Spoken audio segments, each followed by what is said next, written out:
ప్రతి ప్రేమ జంట సీతారాములు కాకపోయినా వాళ్ళు గెలిపించడానికి మాత్రం నువ్వే ఉండాలి.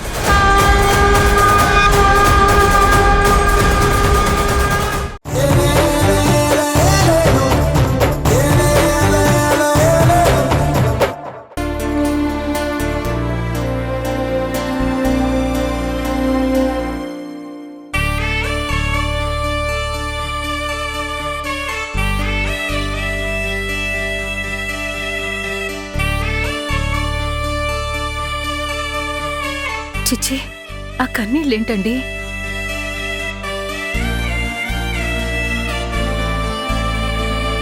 నన్ను క్షమించరమణి. ఏంటండి ఆ మాటలు? మీరు నన్ను క్షమించమని అడగడం ఏంటి? నేనే మీ మనసును అర్థం చేసుకుని కాస్త ఓపిగ్గా ఉండాల్సింది. నేనే మీ మీద ఒత్తిడి తీసుకొచ్చి చాలా బాధ పెట్టాను. మీరే నన్ను క్షమించాలండి. లేదు రమణి, నా తప్పేమీ లేదని నన్ను సమర్థించి నన్నింకా కుచించుకుపోయేలా చేయకు. నిన్నన్న మాటలకి నా మీద నాకే అసహ్యంగా ఉంది. నిన్ను చాలా బాధ పెట్టాను. అదేం లేదు. మీరిలా మాట్లాడి బాధపడుతుంటారని అదే నాకు చాలా బాధ కలిగిస్తోంది. దయచేసి జరిగిందేది మాట్లాడొద్దు. మీరు ప్రశాంతంగా సంతోషంగా ఉండాలండి. మీరెంత ప్రశాంతంగా ఉంటే అంత త్వరగా కోలుకుంటారు. మీరు ముందు భోంచేయండి, తినండి.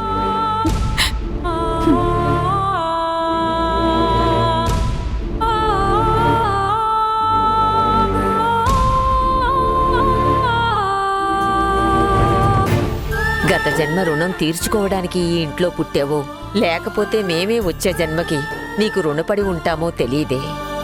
ఇది ఎప్పటికీ తీరిపోని రుణంగా ఉంటేనే బావుంటుంది. ఏంటి అలివేని బరువైన మాటలు చెప్తున్నావు?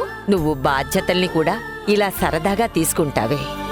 నీలా అందరు ఆడపిల్లలు ఉండలేరు. ఏ తల్లి తండ్రి అయినా కూతురి కాపురంలో కలహాలొస్తే చక్కదిద్దుతారు. నువ్వేమో మీ అమ్మా నాన్నల కాపురాన్నే చక్కదిద్దుతున్నావు. ఏం చేయను, సరిదిద్దాల్సిన సీనియర్ సిటిజన్ నువ్వేమో నా వల్ల కాదని చేతులెత్తేసి కొడుకు కోడలు గొడవ పడుతున్నారని వాళ్ళకి సర్ది చెప్పలేక నువ్వు ఏడుస్తూ కూర్చుంటావు. మరిక నేనే చేయాలి కదా. నీది బంగారం లాంటి మనసే. ఎదుట మనిషి మనసెరిగి ప్రవర్తిస్తావు, అందర్నీ కలుపుకుపోతావు.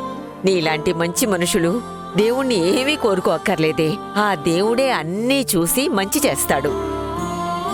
అందుకే నీ మంచి మనసుకి నువ్వు కోరుకోకపోయినా, పెళ్లి గురించి నువ్వు అనుకోకపోయినా బంగారం లాంటి నందుని నీకు భర్తని చేశాడు.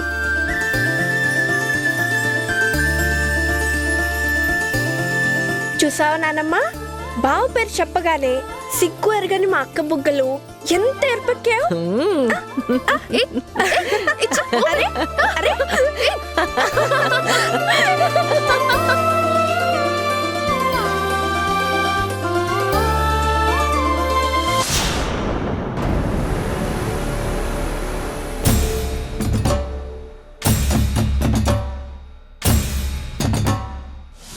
ఆ టైంలో మీరు అలా సైలెంట్గా ఉండిపోవడం ముమ్మాటికి తప్పు. మీరు తప్పు చేశారు. కోటి ఎక్కడున్నాడమ్మా? ఇంకా వచ్చినట్టు లేడే. అదెంత పనిచేసిందో చూసావమ్మా?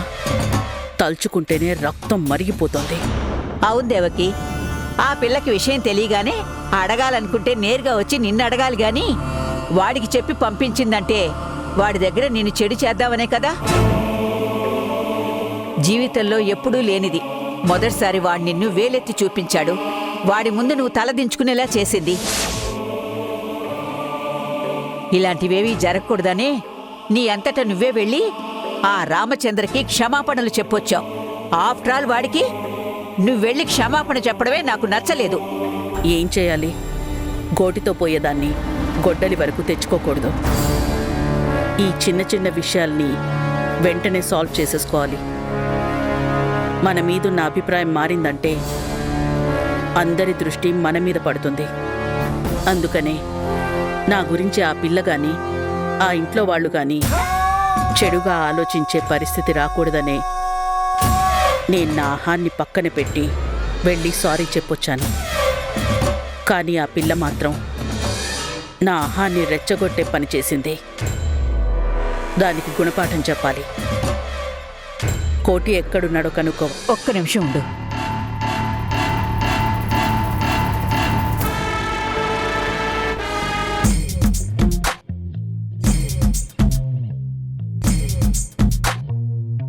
యారా, టైం ఎంత అవుతుందిరా? ఆఫీస్ అవగానే తిన్నగా ఇంటికి రావాలని తెలీదా నీకు? మీ అక్క కోపంతో అరుస్తుంది. మా అక్క కోపం వస్తుందని నేను పరిగెత్తుకుంటూ రావడానికి అవుతుందా అమ్మా? నాకు బయట పనులుంటాయి కదా, అవి చూసుకుని వచ్చేసరికి ఈ టైం అయింది. బయటికెళ్ళి ఏం పనులు ఎలగబెట్టావో నీ మొహం చూస్తేనే తెలుస్తుంది. తాగి చచ్చావు కదా? నేను తాగినట్టు తెలుస్తుందా అమ్మా? తెలియకపోవడం ఏంట్రా? మందు తాగావని మాత్రమే కాదు, ఎంత తాగావో కూడా తెలుస్తుంది. అమ్మా, నేను వెళ్ళి పడుకుంటాను. ఆ అక్కతో పొద్దున మాట్లాడతాను. నువ్వు వెళ్ళి నేను నిద్రపోయానని చెప్పేసేయ్. రే, అలా చెప్తే వచ్చి నీ పేక మీద కాలేసి తొక్కి చంపేస్తుంది. నోరు మూసుకునిరా. అమ్మా, రే రారా. అరే. రా.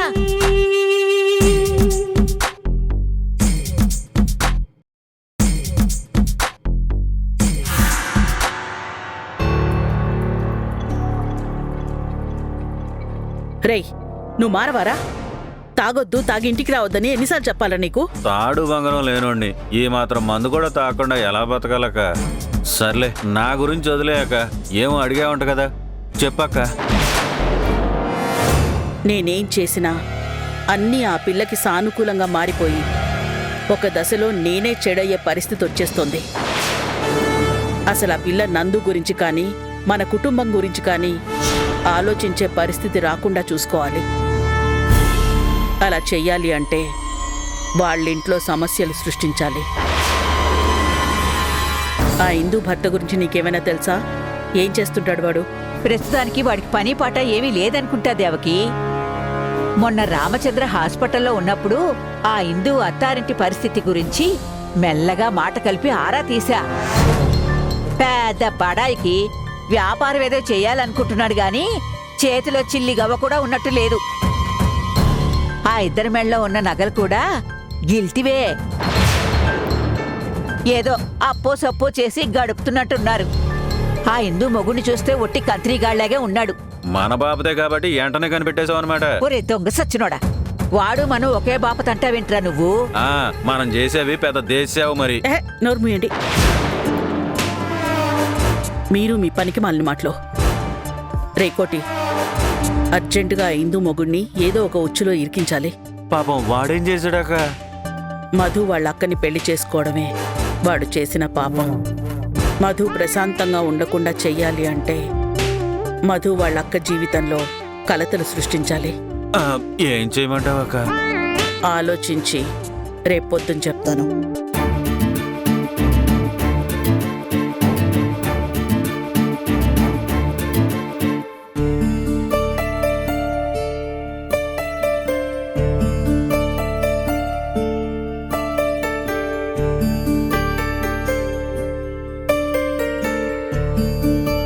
అక్కని అమ్మ పిలిస్తే ఇక్కడికి రాలేదు, మా అత్తగారు పిలిస్తే వచ్చింది.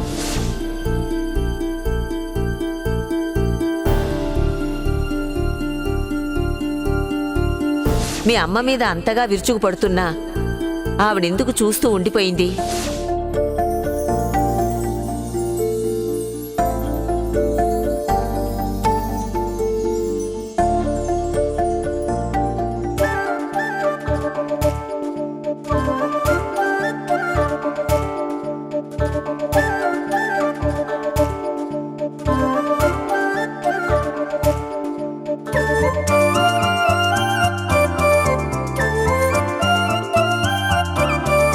ఏంటి అయ్యగారు, చాలాసేపటి నుంచి ఆన్లైన్లోనే ఉన్నారు కానీ మెసేజ్ టైప్ చేయట్లేదు. పడుకున్నారా? నేను ఆన్లైన్లో ఉన్నానని చూసే పడుకున్నారా అని అడుగుతున్నావా? ఆన్లైన్లోనే ఉన్నారు కానీ రిప్లై లేదు కదా, అందుకే అడిగా. ఓ,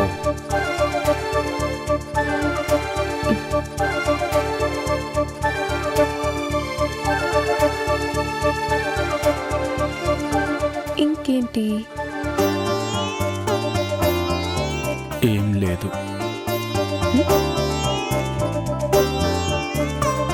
ఏం లేదా?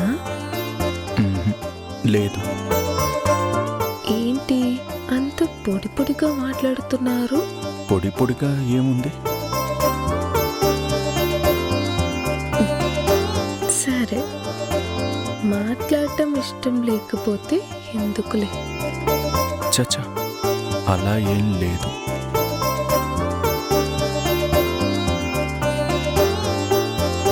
మరి ఇంకేంటి ప్రాబ్లం?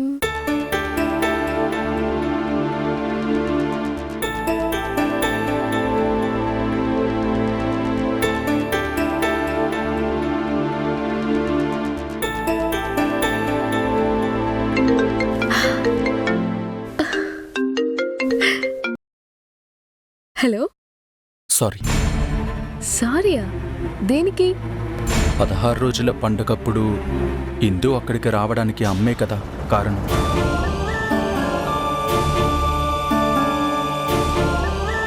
ఇందు రావడానికి మాత్రమే కాదు, అక్కడ జరిగిన దానికంతా అమ్మే కారణం. అమ్మ ఉద్దేశం అది కాకపోవచ్చు, కానీ ఆ నిమిషాన అమ్మ నోరు తెరవకపోవడం తప్పు. అది నాకు కూడా బాధగానే ఉంది. మీకెలా తెలిసివన్నీ? నీ ఫోన్ తిరిగివ్వడానికి వచ్చినప్పుడు విన్నాను. అందుకే అక్కడ ఉండడానికి ఇబ్బందిగా ఉంటుందని వచ్చేశాను. అత్తయ్య గారిని అపార్థం చేసుకోకండి. ఆ గొడవ జరిగినప్పుడు అత్తయ్య గారు షాక్లో ఉండి మాట్లాడలేకపోయారంట. స్వయంగా అత్తయ్య గారే వచ్చి నాన్నకి సారీ చెప్పి వెళ్ళారు. అవునా? అమ్మ అక్కడికొచ్చి సారీ చెప్పారు? అవును. మా అక్కని తీసుకురమ్మని చెప్పి నాకు చాలాసార్లు చెప్పి ప్రయత్నం చేశారు. నేనెంత ప్రయత్నం చేసినా అక్క ఒప్పుకోలేదు. నేను బాధపడుతూ ఉంటాను అనే ఆ ఉద్దేశంతోనే అక్కని తీసుకురావడానికి ప్రయత్నం చేశారు. నేను కూడా ఆలోచించుకోకుండా అత్తయ్య నాకెందుకు చెప్పలేదు, కనీసం గొడవ జరిగేటప్పుడైనా ఎందుకు నోరు విప్పలేదు అని నేను హర్ట్ అయ్యాను. అత్తయ్యని అపార్థం చేసుకొని నేను కూడా పొరపాటు చేశాను. థ్యాంక్స్. దేనికి థ్యాంక్స్? అమ్మని అర్థం చేసుకున్నందుకు థ్యాంక్స్. అత్తయ్య నాకు ఇంకో అమ్మ లాంటిది. ఇంకెప్పుడు అత్తయ్యని అపార్థం చేసుకోను. 1-2 సార్లు ఇలానే తొందరపడి అపార్థం చేసుకున్నాను. ఇక మీదట ఇలాంటి సందర్భాలొస్తే అత్తయ్య విషయంలో 1కి 10 సార్లు ఆలోచించి మాట్లాడాలని నిర్ణయించుకున్నాను. గుడ్. ఇప్పుడు నా మనసు కాస్త తేలికపడింది. ఇంకా ఇంకా ఏం చెప్పాలి? మీకేం చెప్పాలనిపిస్తే అది చెప్పండి. చెప్పడానికి ఏముంది? అన్నీ చెప్పేశాను. ఇంకేం లేదా? ఏముంది? మనసులో కూడా ఏం లేదా? మనసులో ఏం లేదు. అంటే మీ మనసులో ఏం లేదన్నమాట. నీ మనసులో ఏముంది? నా మనసు మీ మనసులా కాదు. నా మనసులో చాలా ఉన్నాయి. మరి చెప్పు. మీరు చెప్పండి. చెప్పడానికి ఏం లేదని చెప్పాను కదా. నీ మనసులో చాలా ఉన్నాయంటున్నావు. చెప్పు, వింటాను. అయితే మీ మనసులో ఏం లేదు లేదని కదా చెప్తున్నాను. సర్లేండి. మీ మనసులో ఏం లేదన్నప్పుడు నా మనసులో మాత్రం ఎందుకుంటుంది? Good night.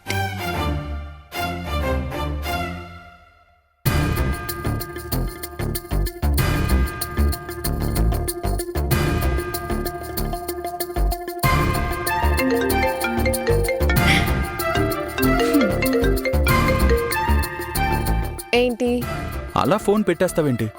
నా మనసులో ఏముంటుంది? మా అమ్మెందుకు ఇలా చేసింది అనే బాధ తప్ప నా మనసులో ఏం లేదు. ఆ బాధ మొత్తం చెప్పేశాను కదా. ఆ, ఇంకా మనసులో ఏం లేదా అంటే నేనేం చెప్పాలి? మనసులో ఏమైనా ఉంటే కదా చెప్పడానికి. మనసులో ఏం లేదు అంటే ఇంక నేనేం చెప్పాలి? నీ మనసులో చాలా ఉన్నాయన్నావు. అదేంటో చెప్పు. చెప్పను. అదేంటి? అదంతే. నీకేమన్నా తిక్కా? అవును, తిక్కే. నా తిక్కని అర్థం చేసుకున్నప్పుడు ఇంకెందుకు మాటలు? బాయ్. Hello hello. ఏంటో ఈ రాక్షసి అస్సలు అర్థం కాదు. ఒక్కోసారి చాలా మెచ్యూర్డ్ గర్ల్ లాగా కనిపిస్తుంది, ఒక్కొక్కసారి ఇంతకంటే తింగరి ఎవరు ఉండరేమో అనిపిస్తుంది.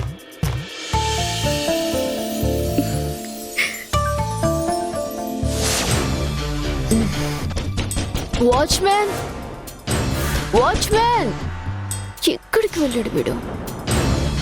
వాచ్మ్యాన్, తీయరా. మావయ్యన్నాడు కదా.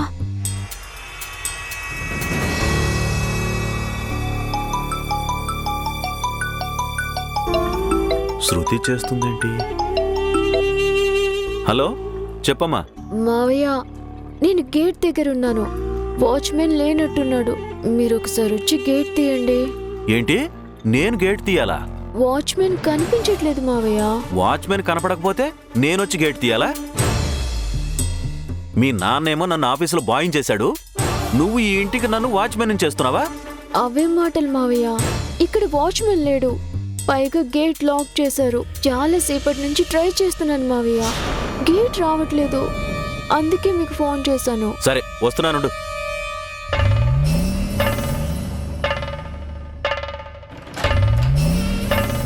రా. థ్యాంక్స్ మావయ్య. ఏ ఆగు. ఏంటి మావయ్య? మళ్ళీ తాగొచ్చావా? నిన్నంటే ఫ్రెండ్స్ ఫోర్స్ చేస్తే తాగాను. మీరంత సీరియస్ గా చెప్పాక మళ్ళీ ఎందుకు తాగుతాను మావయ్య? నా దగ్గర నీ డ్రామాలు వాసన చూసి కనిపెట్టే కుక్క కన్నా చాలా పవర్ఫుల్. నేను నీ కళ్ళే చెప్తున్నాయి నువ్వు తాగొచ్చావని. నిన్న నేను అంత చెప్పినా మళ్ళీ తాగొచ్చావంటే నీకెంత ధైర్యం ఉండాలి? అక్కకి బావకి చెప్పలేదని మళ్ళీ తాగొచ్చావా? చచ్చా, అదేం లేదు మావయ్య. క్లోజ్ ఫ్రెండ్ ఒకరు ఫారెన్ నుంచి వచ్చారు. చిన్న పార్టీ జరిగింది అన్నట్టు మాటలు పడి విషయం మర్చిపోయా. ఇదిగో మావయ్య, మీకోసం తెచ్చా. నా కోసం తెచ్చావా? మీకే మావయ్య, ఫారెన్ స్కాచ్. దీని కాస్ట్ 10,000. 10,000 రూపాయలా? 10,000 అంటే నేను 10 రోజులు మందు తాగుతాను. అలాంటిది 10,000 రూపాయల బాటిల్ తెచ్చావా? ఇలాంటి మందు ఒకటి తాగుతానని నేను కల్లో కూడా అనుకోలేదు. ఎంజాయ్ చేయి మావయ్య, ఇది హెల్త్ కూడా మంచిది. నువ్వు ఈ హెల్త్ డ్రింకే తాగుతావా? అవును మావయ్య, తెలిసి తెలిసి హెల్త్ ఎందుకు పాడు చేసుకుంటాను చెప్పండి? పాడలవాటని బాగానే మేనేజ్ చేస్తున్నావు గానీ ఇవాళ సెకండ్ ఛాన్స్ ఇచ్చి వదిలేస్తున్నాను. లేకపోతే ఈ పాటికి నిన్ను నేరుగా బావ ముందు నిలబెట్టేవాణ్ణి. రేపటి నుంచి బుద్ధిగా ఉండాలి. అలాగే మావయ్య. వెళ్ళు, వెళ్ళి పడుకో. వెళ్ళు.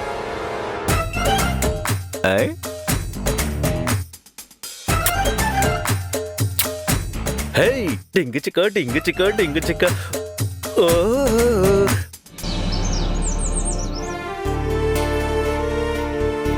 ఇప్పుడు ఎలా ఉంది? ఏమైనా చలనం తెలుస్తోందా?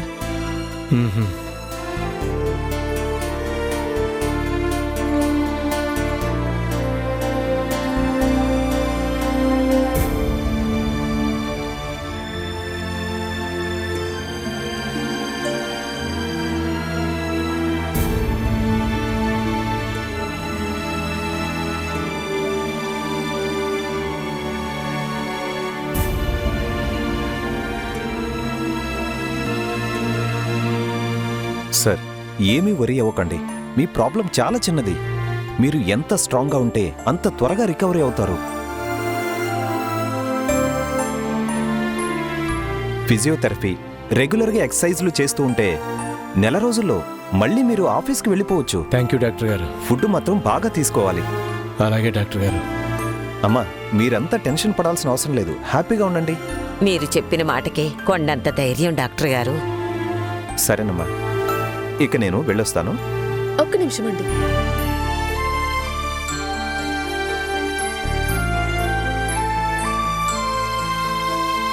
తీసుకోండి. థ్యాంక్స్ అమ్మా.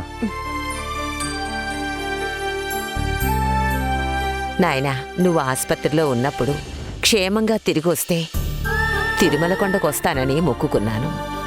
నువ్వు క్షేమంగా వచ్చావు. అలాగే ఆ దేవుడి దయ వల్ల నువ్వు తొందరగా కోలుకుంటే అందరం కలిసి గుడికెళ్దాం. అమ్మా మధు, నువ్వు కూడా మీ ఆయనతో కలిసి మాతో పాటు రావాలి. మీరు పెళ్ళయిన తర్వాత ఇంతవరకు తిరుపతి గుడికి వెళ్ళలేదు. పెళ్ళయిన తర్వాత మొదటిగా ఆ 7 కొండల వారినే దర్శనం చేసుకోవాలి. అప్పుడు మనకు కుదరలేదు. ఈసారి మనం వెళ్ళే సమయానికి నువ్వు మీ ఆయన ఏ పనులు పెట్టుకోకండి. అలాగే అలివేని. నాన్న, చెప్పమ్మా. నేను నిన్న అక్కని కలిసొచ్చాను నాన్న.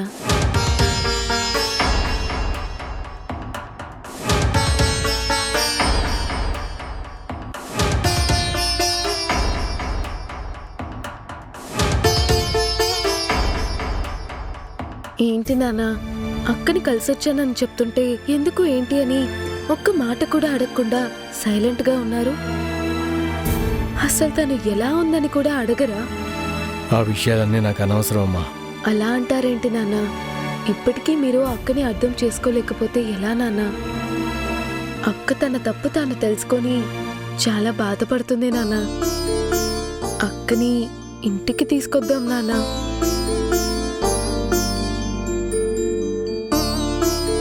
ఒక్కసారి అమ్మని నానమ్మని చూడండి నాన్న. వాళ్ళ అక్క గురించి ఎంత బాధపడుతున్నారో, తన్ని ఎంత మిస్ అవుతున్నారో చూడండి. అమ్మకి నాన్నకి ఉన్న అపార్థం తొలగిపోయి ఎంతో హ్యాపీగా ఉన్నారు. అంతకంటే సంతోషకరమైన విషయం ఏంటంటే అక్కని ఇంటికి తీసుకురావడానికి నాన్నగారు ఒప్పుకున్నారు. అక్కింటికి వస్తే నేను కూడా ఇక్కడ ఉండాల్సిన అవసరం లేదు. నేను అక్కడికి వచ్చి మీ అందరితో ఉండొచ్చు. ఆ హిందూ మొగుడికి ఉద్యోగం లేదన్నావు కదా, వెంటనే వాడికి ఒక ఉద్యోగం ఏర్పాటు చేయరా. వాడికి ఇచ్చే ఉద్యోగం అదే వాడికి ఆఖరి ఉద్యోగం అవ్వాలి.